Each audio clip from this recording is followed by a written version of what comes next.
খরচাও কিন্তু পশ্চিমবাংলায় দেখতে পারলাম না। আবার শুনতে হলো সাটা ভাঙা মার হবে হিন্দুদেরকে, বজরংবলীদেরকে, আরএসএস কে, বিজেপি পার্টির নেতাদেরকে, হিন্দুদেরকে, সনাতনীদেরকে সাটা ভাঙা মার দেবে। বুঝতে পারলেন? ভুলে গেছে হুমায়ুন কবি যে ভাবছে এখন ওনার খালা আমার সরকারের দিন চলছে।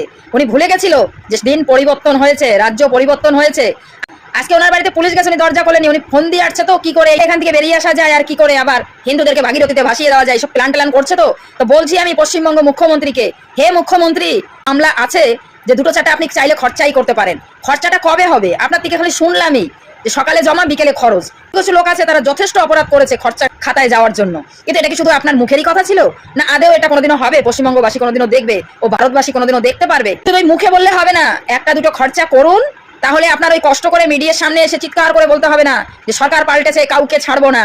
দুটো একটা নমুনা দেখান, দেখবেন আপনা আপনি সব ঠিক হয়ে যাবে। জয় ভারত, জয় শ্রীকৃষ্ণ।